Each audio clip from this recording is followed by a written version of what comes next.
What's so funny? Welcome to The Know. I'm Ashley. I'm Brian. Look, we're approaching the holiday season of big AAA releases. Actually, you know what? I don't even think we're approaching it anymore. It's here. Yeah. Last week saw Marvel's Spider-Man. Later this week, we're getting Shadow of the Tomb Raider, which wraps up the latest trilogy that deals with the origin story of Lara Croft as she learns more about her past and her deceased father. It continues the story that started from the rebooted Tomb Raider game in 2013 and the sequel, Rise of the Tomb Raider, in 2015. Now, those games have really helped to revitalize the classic franchise and bring it into the modern era where kind of Uncharted now reigns as the best-known series when it comes to, Indiana Jones-style adventures. The Apprentice has become the master. It has. But Shadow of the Tomb Raider is releasing this Friday for Xbox One, PlayStation 4, and PC. Reviews are here. We do not have an early copy ourselves, but other people did get them in order to answer the big question, is it good? First, let's check the reviews. Currently, they're in the decent to good category. It's currently got a 77 on Metacritic,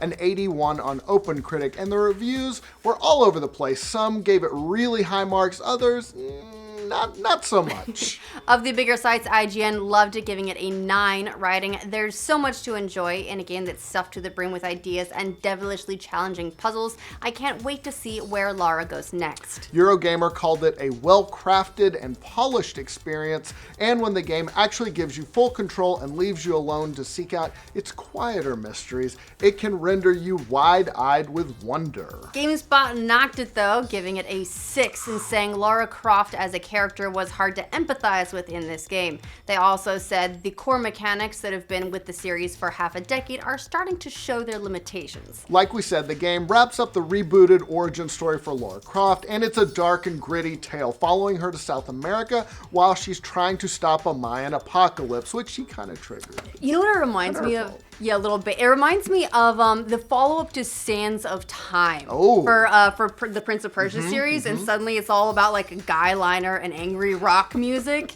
That's this, but for Lara Croft. Yeah. It takes place 2 months after the events of Rise of the Tomb Raider, and she's looking for this Mayan relic that has a connection to her father, and once again, she's up against the organization Trinity. This is the first Tomb Raider game to be made by Eidos Montreal, but of course, they consulted with Crystal Dynamics on a lot of things. And Crystal Dynamics is the studio that had worked on the previous 2 games in the trilogy. So really quick, let's hit the good points first. The game got a lot of praise for getting back to the spirit of the original games and prioritizing puzzle solving rather than firefights. Lots of reviewers loved the game's portrayal of Latin America as well as its jungles and tombs, which Polygon called arrestingly beautiful. Shacknews said it's one of the biggest playgrounds for Tomb Raider players to enjoy. It also embraces the idea that raiding tombs is what makes the series truly great. Makes sense. And while Lara, of course, has her trusty bow, Polygon said the game's gunplay was some of the best in the series, with arrows and bullets taking down foot soldiers without obliterating their heads or knocking off limbs. Not everyone was a huge fan of the guns, though. US Gamer said that the aiming wasn't that great and that the guns felt overpowered. Its reviewer wrote, "There are 2 games within Shadow of the Tomb Raider. There's the great one, the one with no guns, only bows, other contraptions, and your wits to guide you. And then there's the game where combat falls apart with the introduction of guns."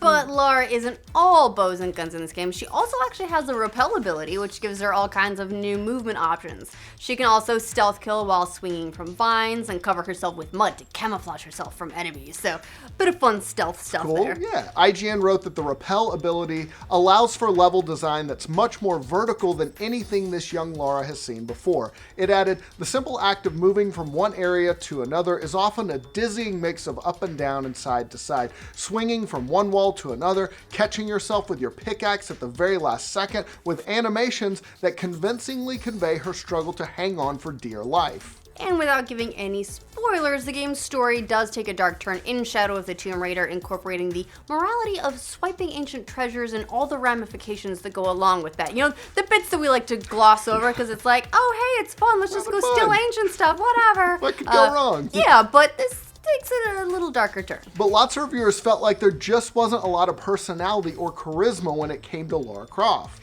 Mashable wrote, Lara Croft doesn't have a history of being particularly relatable or charismatic. However, Shadow rests a lot of its narrative and emotional weight on Lara coming into her own throughout the game's story arc.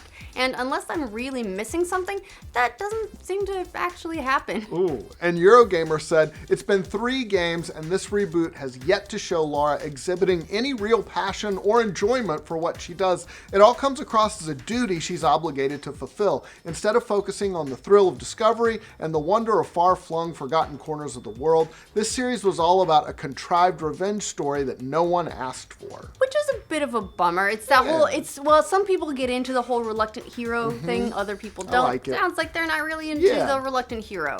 And Trinity, also not that great of a foil either. Mashable called it a monotonous, baffling enigma.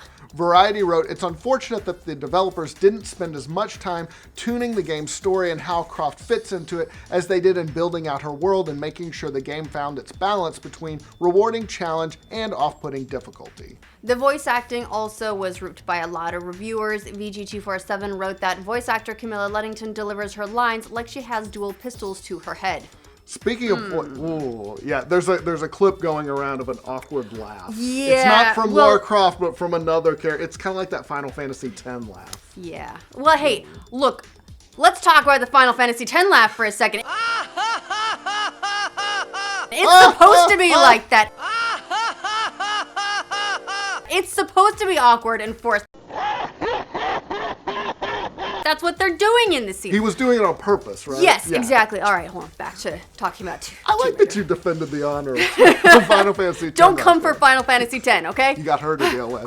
Speaking of voice acting, there's also the option to turn on characters' native languages, which sounds really cool, but the way it was implemented made it seem like the English-speaking Lara Croft could easily understand them and vice versa. Didn't make a lot of sense. Now, all in all, while many critics found a lot to like in the game, it seems like a lot of great puzzles, great world building, really beautiful, lots of fun mechanics. Others felt like this story in particular did leave something to be desired, so you don't quite have that narrative pull through as strong as you might like. Games Radar did like it. They said it'll be interesting to see where Square Enix can take my girl next, but they've done her proud this time around. Shacknews summed up the game saying, as a final blow-off to the Trinity saga, I couldn't help but walk away feeling that the resolution to the story and to Lara Croft's character could have been so much better.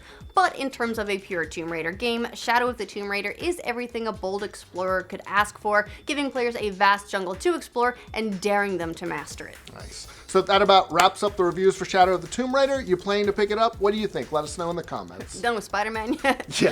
No And way. for all your Tomb Raider news, make sure you like this video. If you're new around here, subscribe to the Know. No one comes for Final Fantasy while I'm around. Hell no. No flubs not either. Not that scene anyway. No one gets to come for that scene in Final Fantasy X. That was a specific choice they made, and I don't appreciate it being taken out of context the way it is. Oh, that's awesome. Can I cut yet? Yeah, you can